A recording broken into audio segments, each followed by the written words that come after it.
Hola, ¿qué tal, niños? ¿Cómo están?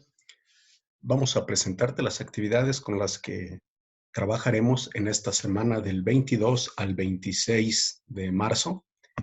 Terminando esta semana, pues podrás disponer de un merecido periodo vacacional de 2 semanas y vamos a reanudar hasta el día 13 de abril, si mal no recuerdo.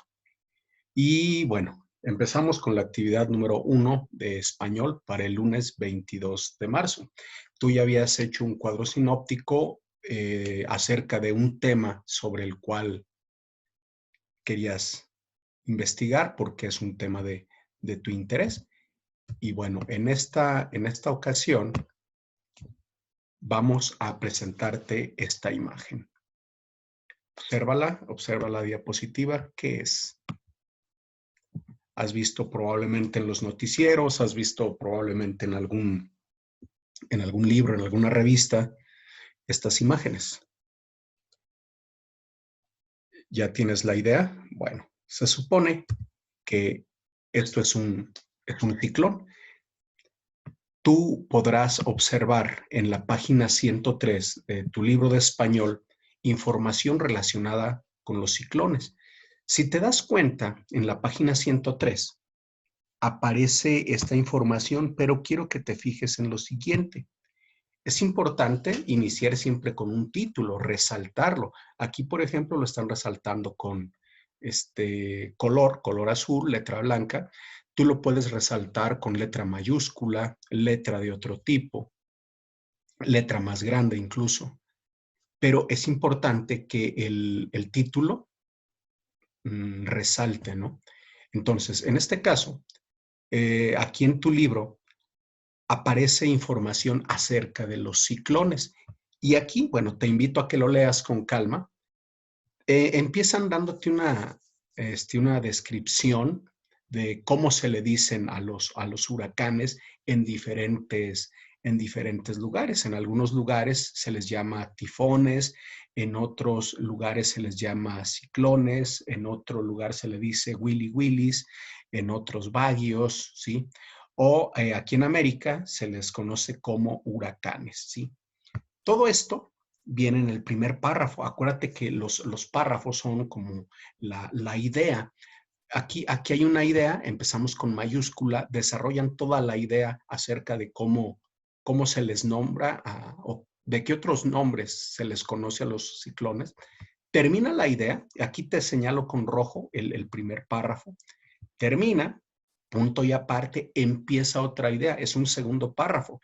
Y aquí nos van a dar la definición de dónde viene la palabra huracán. Por ahí te dicen que es de un dios que tenían los caribeños. Termina esta idea, ya van dos ideas, punto y aparte, y empieza una tercera idea, empiezan con mayúscula, y aquí en esta tercera idea nos dicen en qué parte del planeta se producen los ciclones. Bueno, te das cuenta, hay un título, está dividido en párrafos o ideas, y aquí al final te marco esto. Esta es la fuente bibliográfica.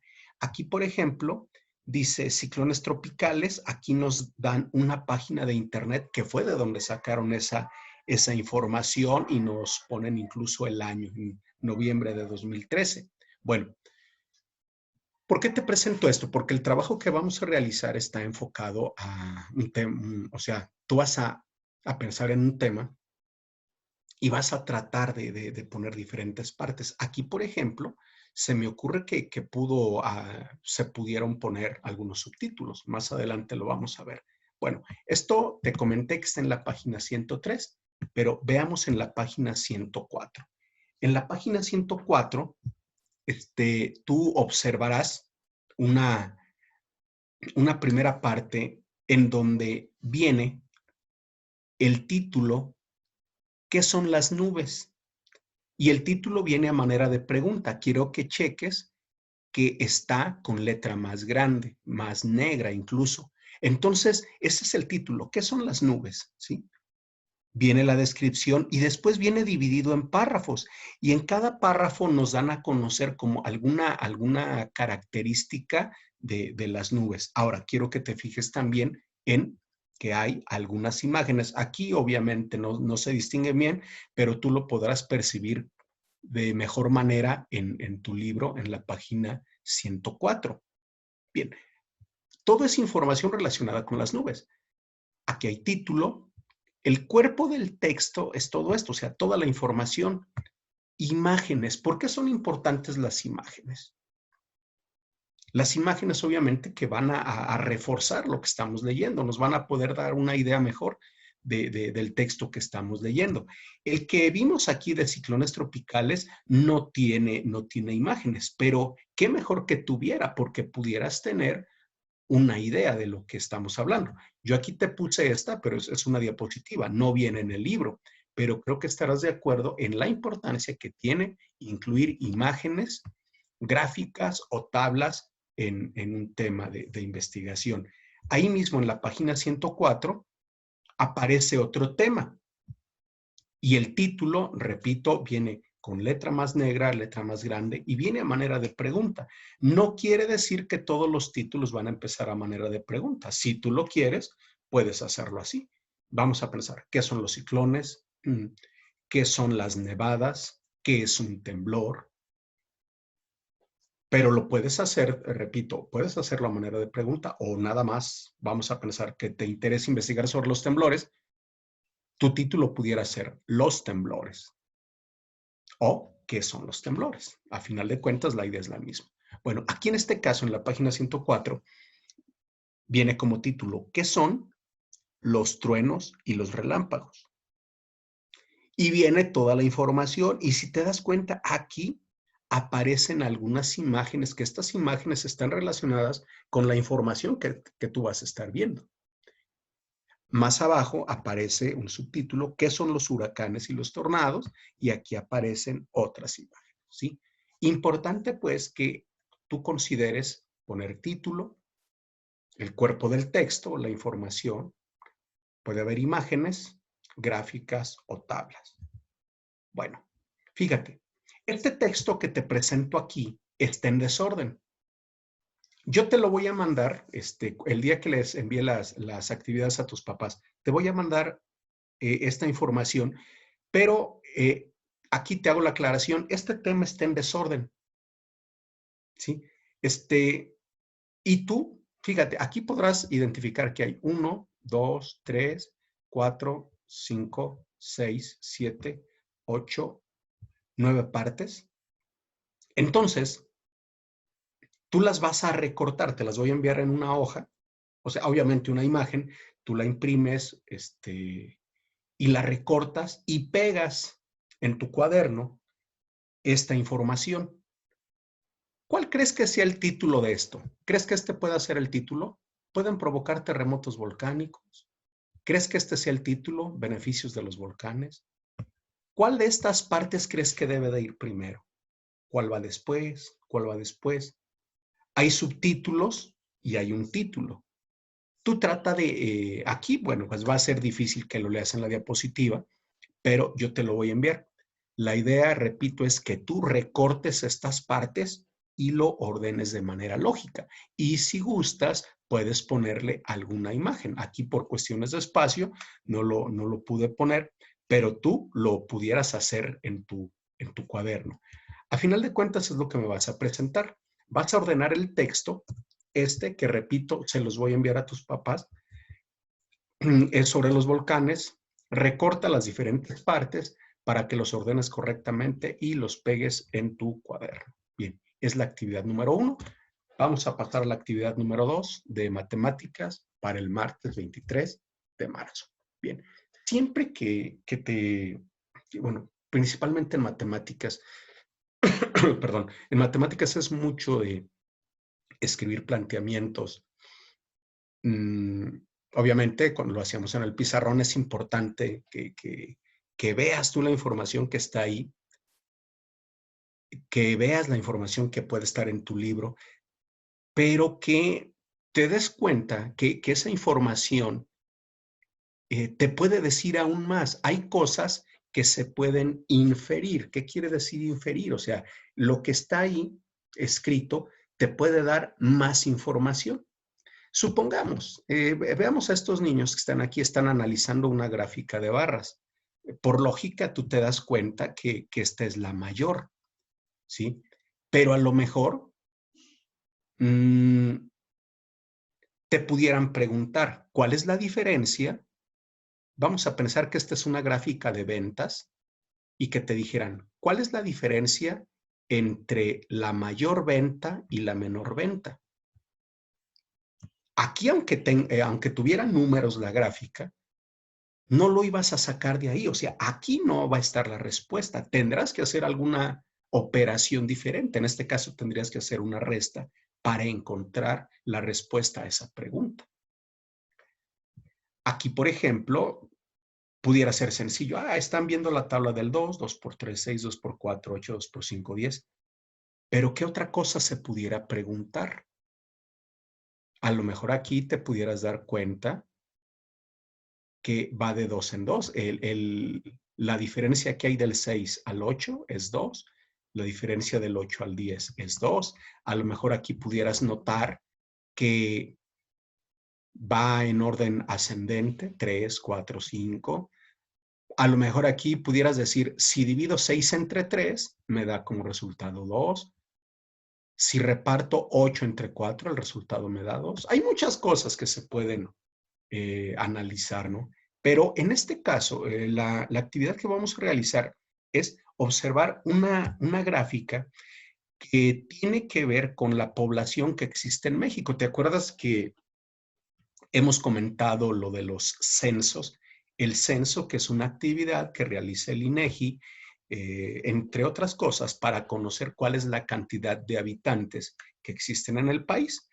La información más actual es del año 2010. En el año 2020, pues no se pudo terminar el censo por la cuestión de la pandemia. Pero estos son los datos que aparecen en nuestro libro. ¿Cuántas personas había por entidad federativa? O sea, por estado. Entonces, aquí tú te podrás dar cuenta que la forma en que está ordenada esta información no es del más grande al más chico o del más chico al más grande, no.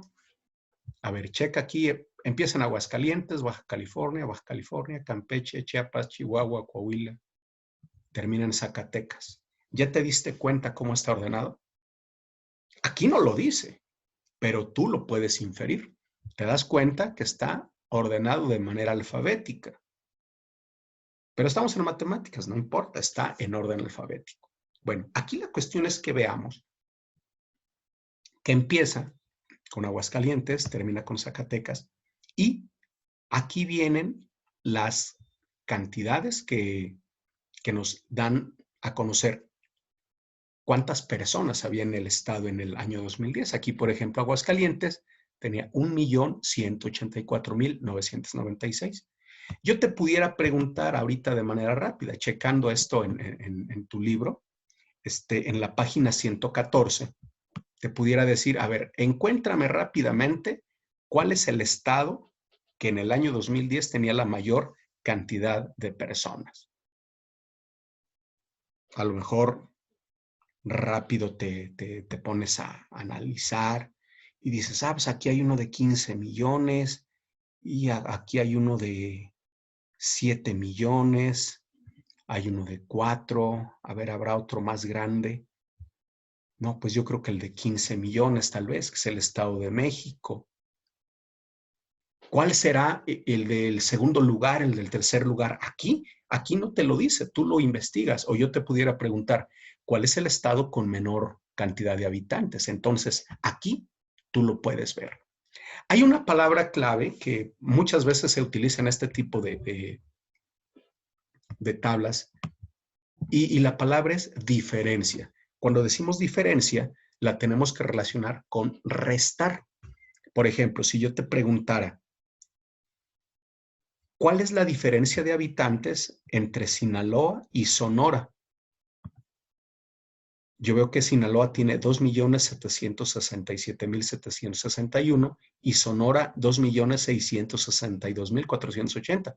¿Cuál es la diferencia? El resultado que obtenga al restar esas dos cantidades. Y aquí probablemente nos lo vayan a preguntar. Bueno, también en la página 116 hay una gráfica de barras. Esta gráfica de barras tiene que ver con algo que en geografía se llama esperanza de vida. ¿Qué es la esperanza de vida? Ahí te lo indica, que es el número de años que en promedio vive una persona en algún lugar, ¿no?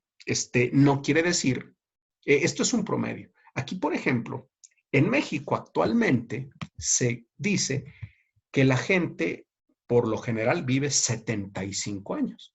Hay gente que vive más, hay gente que vive menos, pero en promedio la esperanza de vida es de 75 años. Pero checa esto. En esta gráfica de barras empieza con el año 1930, después va al año 1950, 1970, 1990, 2000, 2010. Aquí tú te podrás dar cuenta que hay un periodo de 20 años. De 1930 a 1950 hay 20 años, del 50 al 70 otros 20 años, del 70 al 90 otros 20 años, y ya aquí ya hay un periodo de 10, del 90 al 2000 y del 2000 al 2010. Pero fíjate, en el año 1930, aunque te parezca, perdón, aunque te parezca increíble, la mayoría de la gente vivía hasta los 33 años, 33, 34 años. La gente moría muy joven. Pregúntate por qué. Ya tienes una idea. ¿Por qué crees que en ese tiempo la gente moría joven prácticamente? O sea, más o menos la edad que tienen ahorita tus papás, a esa edad mucha gente, la mayoría de la gente moría. Pregúntate por qué. De esto pues ya hace bastantes años, ¿sí? Ahora, en 1950 checa que la gente vivía más. Ahora, vivía 46 años, casi 47. Y fíjate cómo va aumentando, ¿sí? Bueno, la idea es que con base en esta información, tú contestes las preguntas que te hacen en la página 115 y 116, que son estas. Pero vas a tomar en cuenta esta tabla de población y la gráfica de barras de esperanza de vida. Las preguntas están orientadas, vamos a empezar con esta, por ejemplo, ¿qué estado de la República Mexicana tiene el mayor número de habitantes? Y bueno, pues aquí ya checas cuál es el que tiene el mayor número de habitantes, cuál es la entidad con menor número de habitantes. Ahora, fíjate, si se suma por una parte la población de las entidades que se encuentran en la frontera del norte y por otra las de la frontera del sur, ¿cuáles reúnen más habitantes? Aquí dirías, bueno, pero aquí, ¿cómo sé cuáles son los de la frontera norte? Bueno, aquí, bueno, yo te decía hace rato, hay que buscar la información. ¿Cuáles son los estados que están en la parte de arriba? Jalisco estará en la parte de arriba, ¿no? ¿En qué estados te vas a fijar? Baja California Norte, Sonora, Chihuahua, Coahuila, Nuevo León, Tamaulipas. Esos son los de la norte. Aquí pudieras ver cuáles son los de la frontera norte y cuáles son los de la frontera sur, ¿sí? Y te preguntan si los sumas, ¿cuáles tendrán más habitantes? ¿Los del norte o los del sur?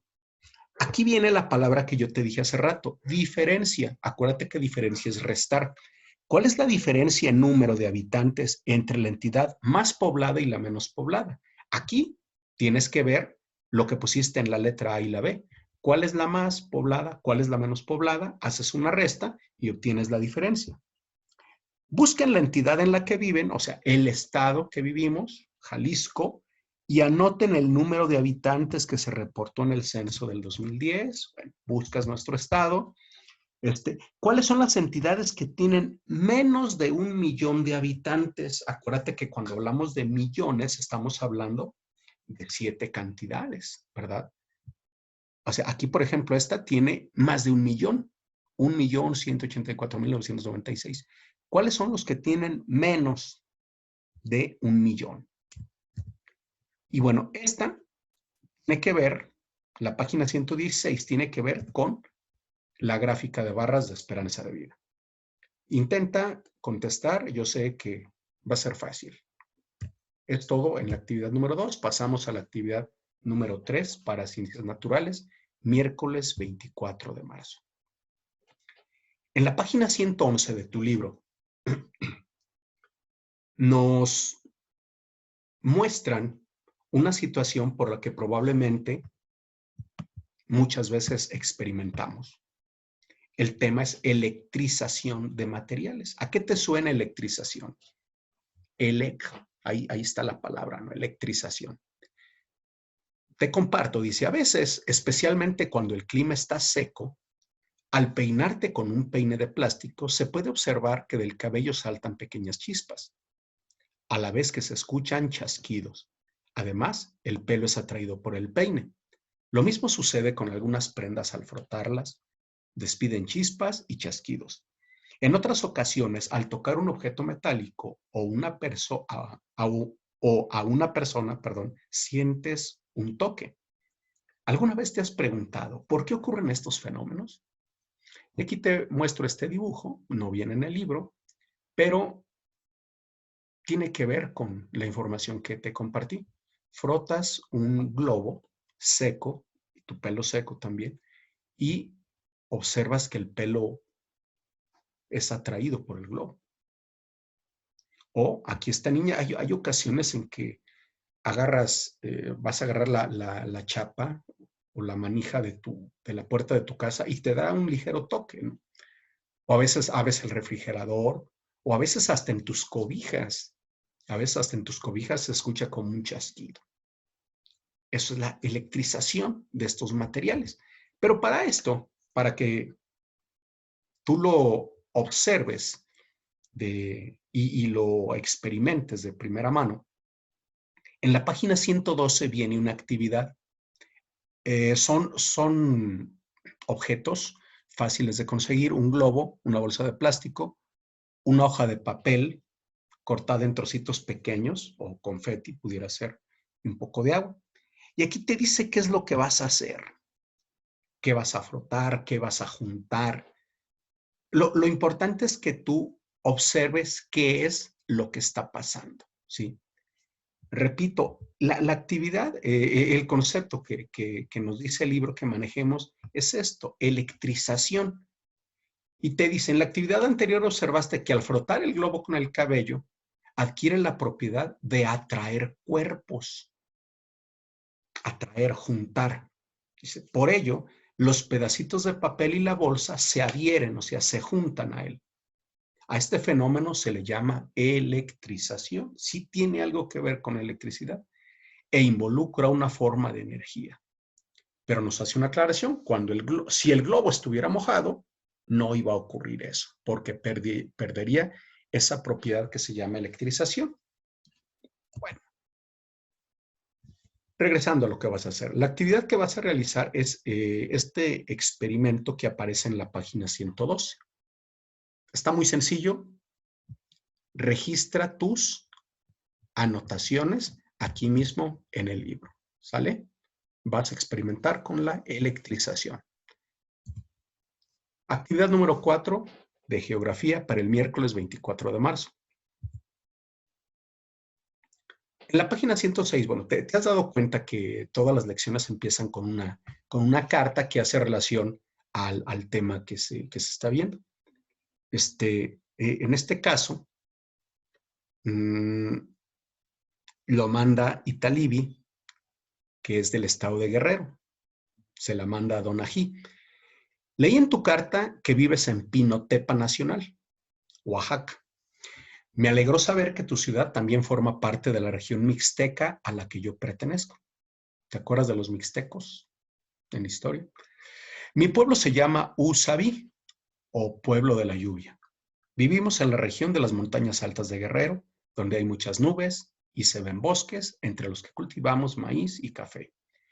Mi maestra nos dijo que somos una comunidad intercultural. Quiero que prestemos atención a eso, intercultural. Porque convivimos de cerca con los tlapanecas, los nahuas y los mestizos.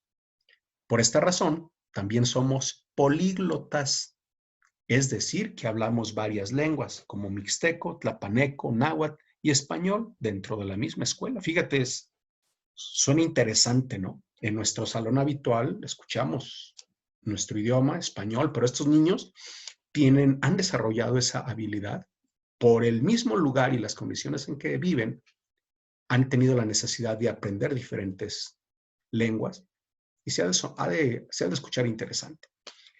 Yo casi no hablo náhuatl, pero algo lo entiendo. Te mando un fragmento del poema que mi familia leyó durante la cena. Y bueno, ahí viene el poema en náhuatl. En la página 107 nos habla precisamente de esta, bueno, tiene como título Herencia indígena. Ya hemos hablado en cívica, en historia, ¿te acuerdas que hablamos del mestizaje? Muchas de las costumbres que tenemos actualmente provienen de hace mucho tiempo, ¿no? Y algunas se han mantenido, algunas han cambiado. Conforme pase el tiempo van a seguir cambiando, otras se mantendrán, tal vez otras desaparezcan por completo.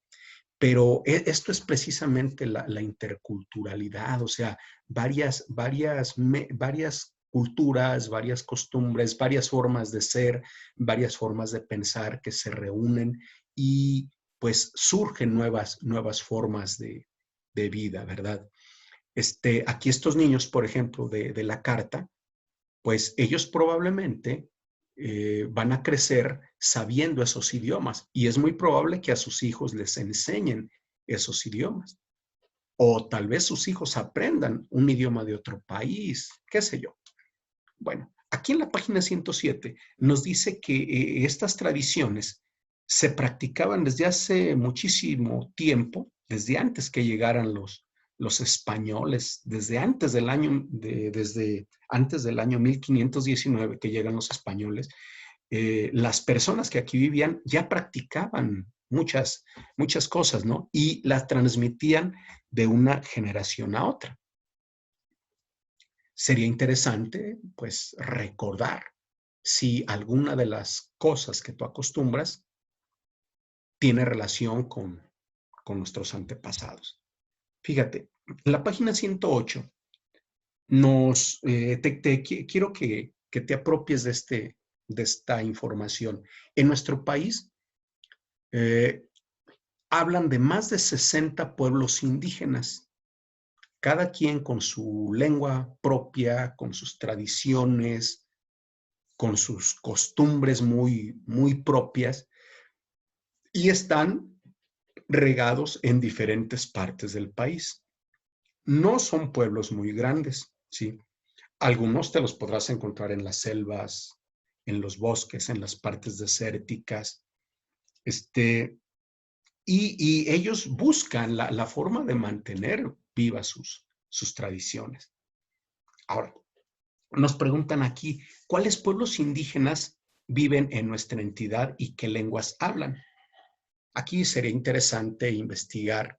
Yo me di a la tarea y pues es algo difícil porque puede haber grupos muy pequeños que a veces no los logran contar, pero estuve investigando en una página del INEGI y dice que los dos principales grupos indígenas que habitan en Jalisco son los huicholes, en alguna ocasión ya habíamos hablado de ellos, y los huicholes principalmente están en la parte norte del estado de Jalisco. Aquí es donde están los famosos cuernitos de Jalisco.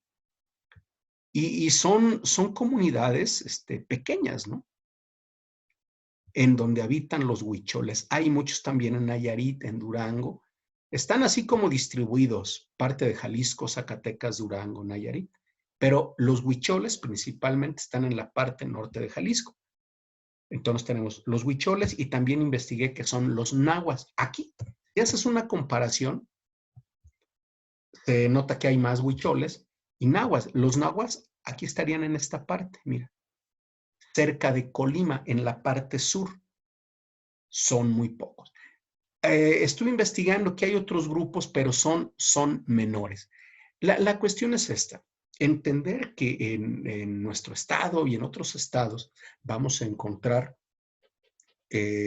pueblos indígenas que de una u otra manera siguen o intentan mantener vivas sus tradiciones.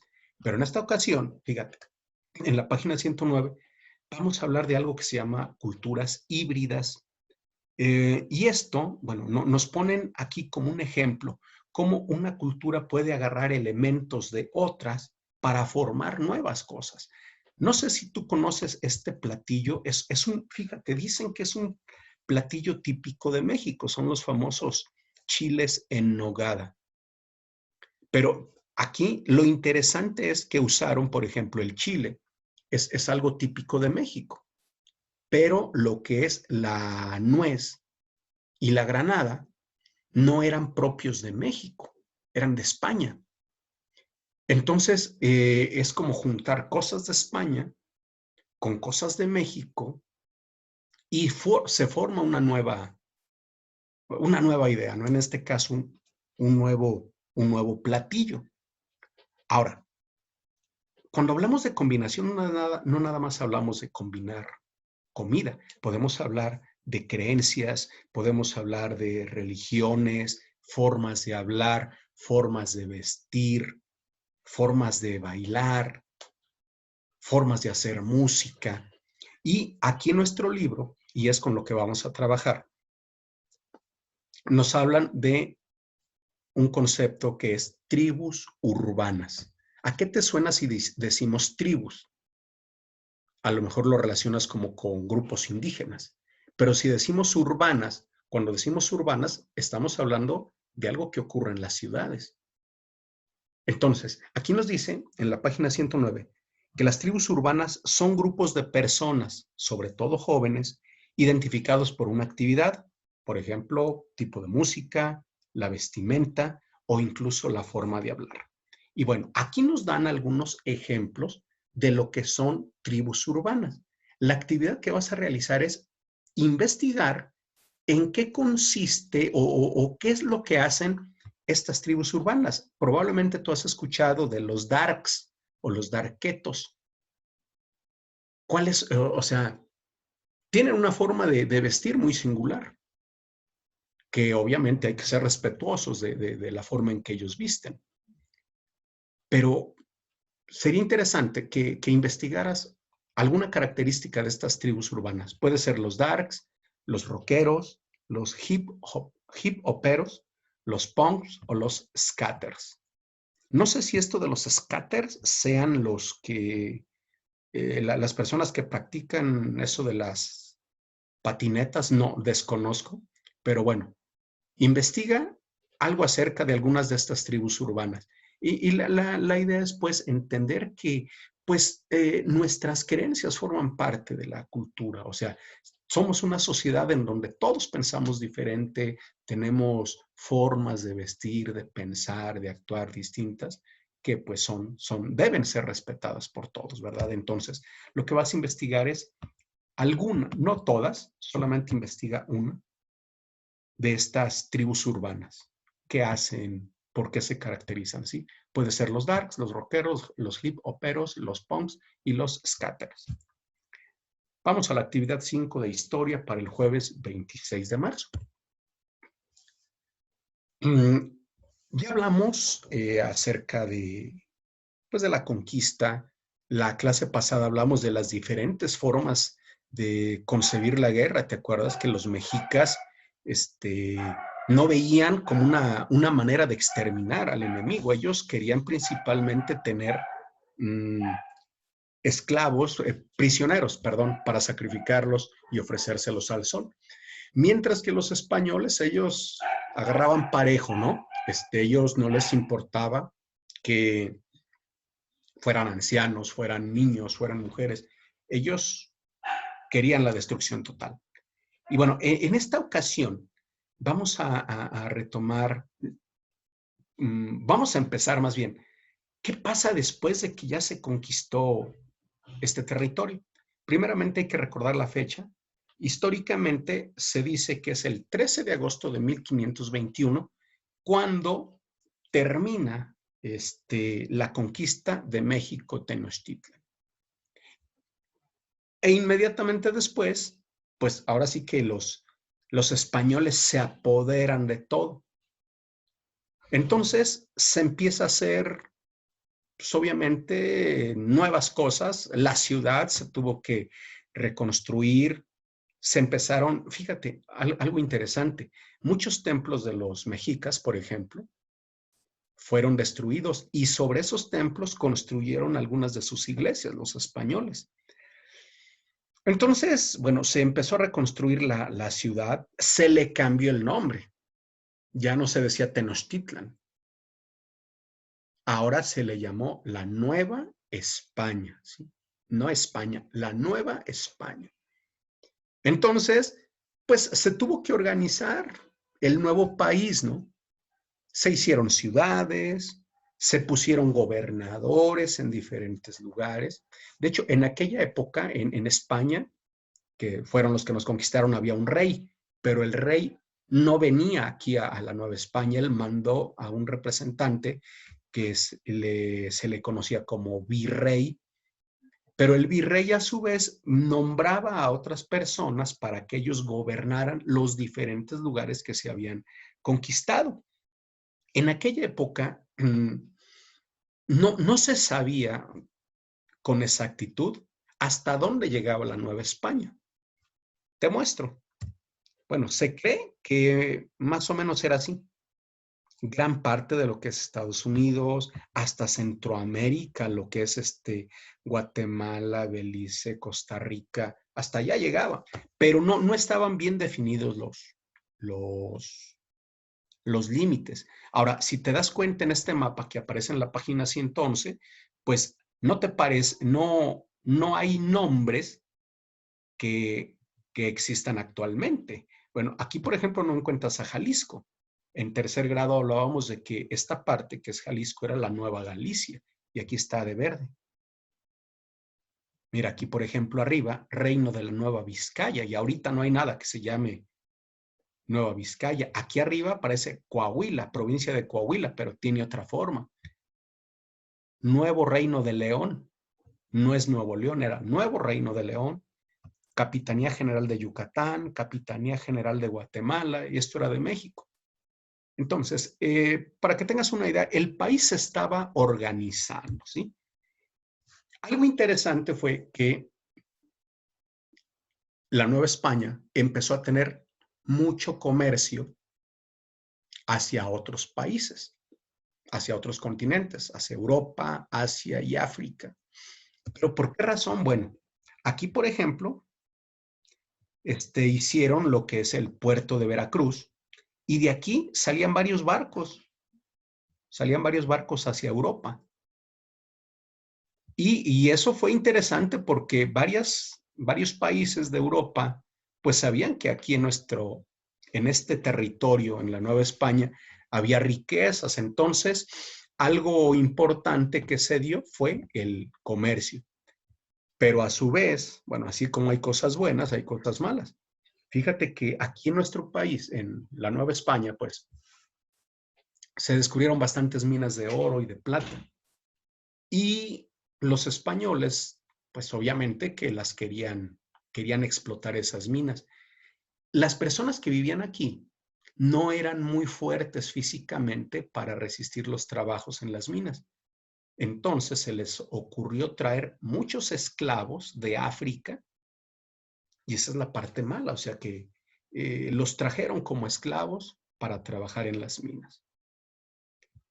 En estos nuevos temas vamos a ver cómo se empezó a organizar la Nueva España, y para eso te voy a invitar que la actividad principal va a ser que abras tu libro en la página 108 y en la página 109. Aquí las traté de juntar. Y esta es una representación de cómo estaba la sociedad organizada a principios de la formación de la Nueva España. Aquí te podrás dar cuenta pues que habrá personas que a lo mejor que las ves en sus carretas, personas que probablemente por su forma de vestir infieras que son personas ricas, acaudaladas, pero también puedas ver que hay personas con pocos recursos económicos. Quiero que observes bien estas imágenes y en tu libro van a aparecer estas preguntas. Son 4. ¿Qué hacen las personas que están a lo largo de la calle principal? ¿Qué estarán haciendo? ¿Hacia dónde crees que se dirigen los carruajes? Aquí algo importante, o sea, no había carros, había puras carretas, pero no cualquiera tenía un carruaje. ¿Por qué crees que uno de los carruajes lleva 6 mulas? Identifica cuál es el que lleva 6 mulas. Describe cómo están vestidas las personas que viajan en los carruajes y las personas que están en el mercado. Ahorita en esta lección solamente vamos a tener así como una idea de cómo está organizada la sociedad, ¿sale? Pasamos a la actividad 6 de formación cívica y ética para el jueves 25 de marzo. En la página 72, tiene como título Participo en la construcción de la paz. Y viene como subtítulo El respeto a las diferencias ayuda a construir la paz.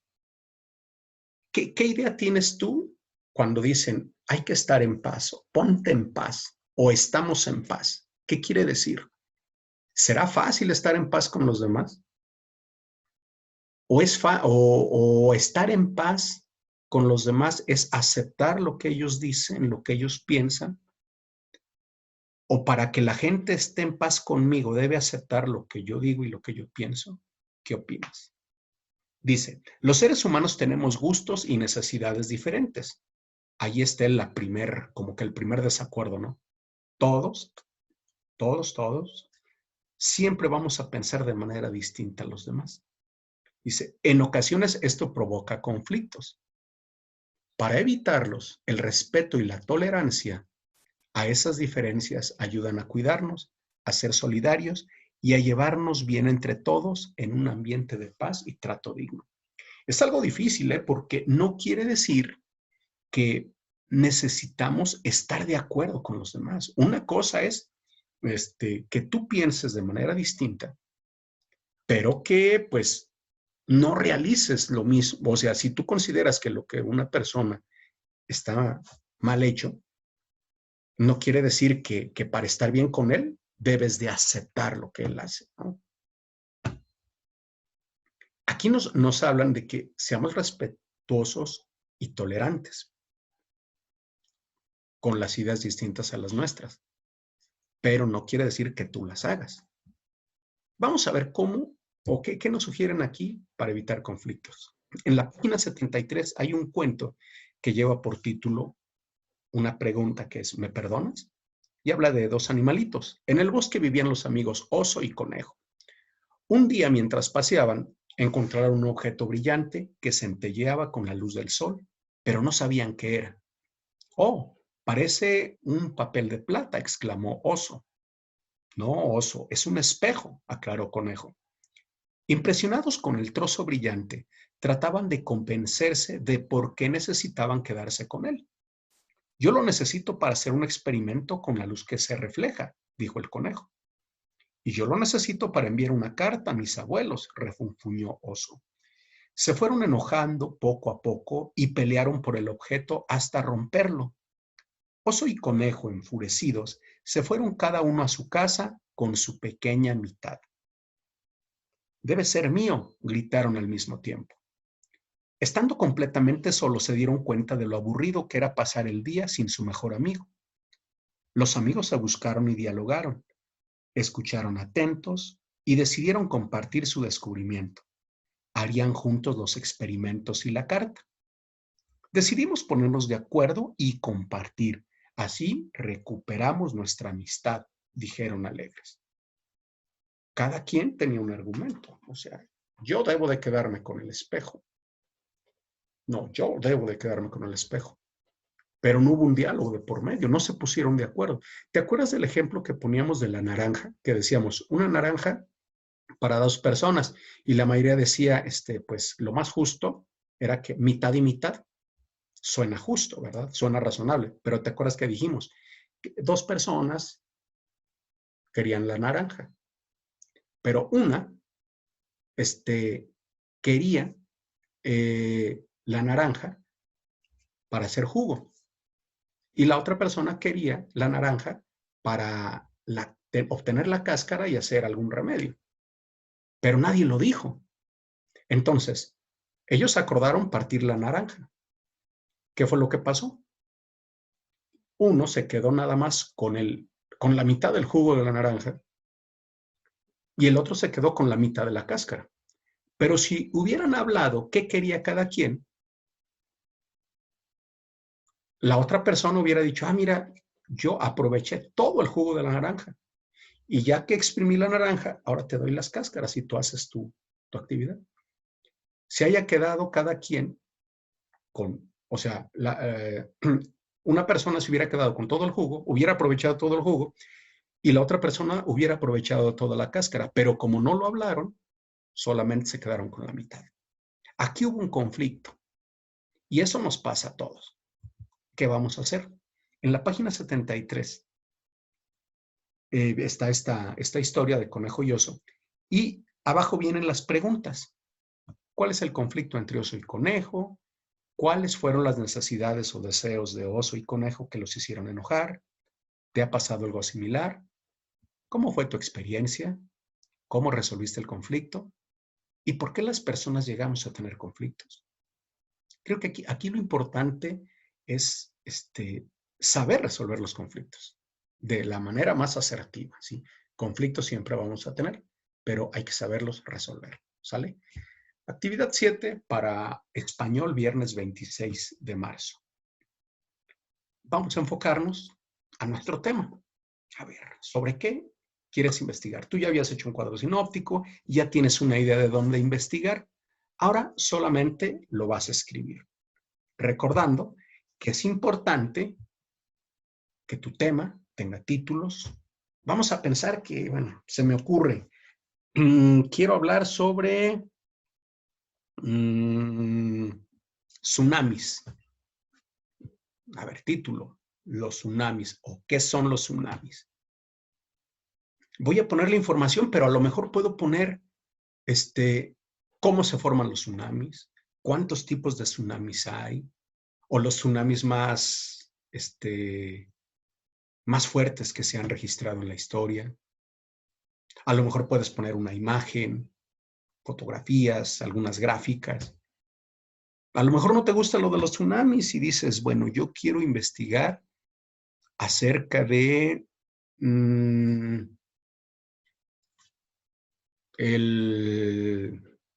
los animales en peligro de extinción.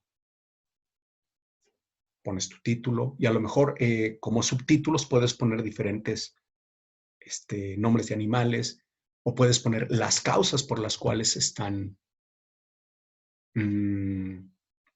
extinguiendo. A lo mejor te gusta hablar de las estrellas. Título, las estrellas o qué son las estrellas. Subtítulos pudiera ser, no sé, tipos de estrellas, de qué están hechas las estrellas, cuánto duran, cuál es el periodo de existencia de una estrella. Piensa, ¿sí? Aquí la cuestión es de que no olvides el título, subtítulos, la información, gráficas o tablas, ¿sí? Es lo que me vas a presentar, redactar tu tema, ¿sale? Muy bien. Última actividad, la actividad número 8 para el viernes 26 de marzo. Te voy a presentar una tabla, hablamos en la actividad del martes sobre la importancia de analizar bien la información. Aquí en este caso, esta tabla viene con una pregunta. ¿Cuántos niños y cuántas niñas estudian en tercer grado de primaria? Y aquí viene, por ejemplo, secciones, se refiere al grupo A, B y C. En el grupo A, por ejemplo, tercero A, hay 12 niñas, 18 niños. Si sumas estos dos, nos dan 30. En el grupo B, 14 niñas, 11 niños, sumas, te da 25. Aquí igual, en el C, 17 y 18 te da 35. Y aquí abajo, sumaron todas las niñas que hay en los tres grupos y resulta que hay 44 niñas, resulta que hay 46 niños y en total hay 90, ¿sí? Pero yo te pudiera hacer una pregunta con esta información. La más sencilla, o sea, una de las preguntas sencillas que se puede contestar directamente con esta información es, ¿cuál grupo tiene menos cantidad de niños? Entonces aquí ves, a ver, niños, Tercero B tiene 11 niños. Te pudiera preguntar, ¿cuál grupo es el que tiene la mayor cantidad de niñas? Observas, niñas, 17. Es el grupo C. Pero yo te pudiera decir, ¿cuál es la diferencia de niños? ¿Cuál es la diferencia que existe entre niños y niñas en el grupo A? ¿Cuál es la diferencia? 6. Hay 6 niños más que niñas. ¿Sí? Pudiéramos preguntar más cosas, pero vamos a esta. Hay una gráfica de barras. Aquí pudiéramos decir, rápido, simplemente con el hecho de verla, te das cuenta que el deporte que les gusta más a los niños de primer año es el fútbol. El que le gusta menos es el tenis. Yo te pudiera preguntar, ¿a cuántos niños aproximadamente les gusta jugar básquetbol? Y ya tú observas, pues aquí, 15. Ahora, pudiéramos decir, si sumamos los niños que juegan voleibol, que les gusta el voleibol y tenis, ¿es mayor a la cantidad de los niños que les gusta el fútbol? A ver, pues de voleibol son como 10, como 11, y de tenis han de ser como 3, 11 más 3, 14. No, pues no. Podemos sacar varias preguntas, pero lo que vamos a analizar es la información que aparece en tu libro en la página 117. Viene una tabla y luego viene una gráfica de barras que no tienen la misma información, pero la vamos a relacionar. ¿Por qué razón? En la primera tabla nos indica cuáles niños están con sobrepeso y cuáles tienen riesgo de tener sobrepeso. Aquí, por ejemplo, primer año son 35 alumnos en total, 35 niños. Pero, fíjate bien, hay 4 niños con sobrepeso y 5 niñas. En total son 9. Pero hay 3 niños con riesgo y 3 niñas con riesgo. Entonces, yo te pudiera preguntar, ¿cuántos niños están sin problemas de sobrepeso? Aquí no aparece. Pero ¿qué es lo que vas a hacer? Bueno, 4 más 5, 9, más 3, 12, más 3, 15. Son 15 niños que están con sobrepeso y están en riesgo. Entonces, si son 15, ¿cuántos son los que van a estar bien? 20. Ahí está la diferencia. ¿Sí? Vas a analizar esta información y aquí pudiéramos ver, a ver, ¿en qué grupo hay más niños con sobrepeso? Niños, a ver, aquí hay 4, en primero y en tercero.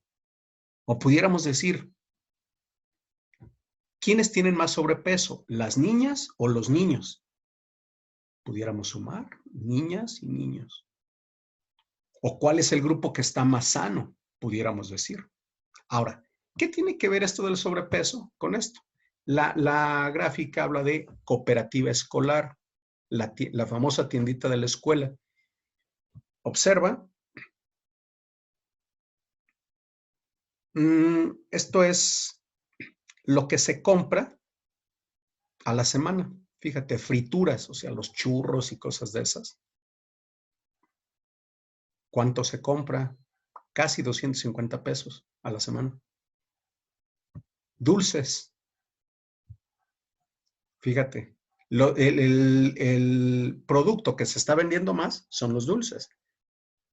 Fíjate, los 3 que se venden más, frituras, dulces y refrescos. Y si hablamos del plato del buen comer y la jarra del buen beber, pues estarás de acuerdo que nada tiene que ver con una buena alimentación. Y esto sí tiene que ver con el sobrepeso. Ahora, checa, fruta picada. Fruta picada puede ser un alimento saludable, pero fíjate, se compra menos, se consume menos, a pesar de que es más saludable. Tacos, pues pudieran ser un poco más saludable que los dulces y las frituras, pero también se consume menos y el agua de fruta también se consume menos. Entonces, ¿esto tendrá que ver con esto? ¿Qué dices? El sobrepeso de los niños puede estar influenciado por las cosas que comen en la escuela. Entonces, lo que tú vas a hacer es dar respuesta a las preguntas que aparecen en la página 118. Son estas preguntas y lo vas a hacer tomando en cuenta esta tabla y esta gráfica de barras. ¿Sale? Son todas las actividades que te comparto. Realízalas, termínalas a tiempo y disfruta de este periodo vacacional. Descansa, recarga pilas, cuídate mucho, extrema precauciones, mantén tu sana distancia. Si vas a salir, hazlo con mucha precaución y pues nos vemos. Cuídate.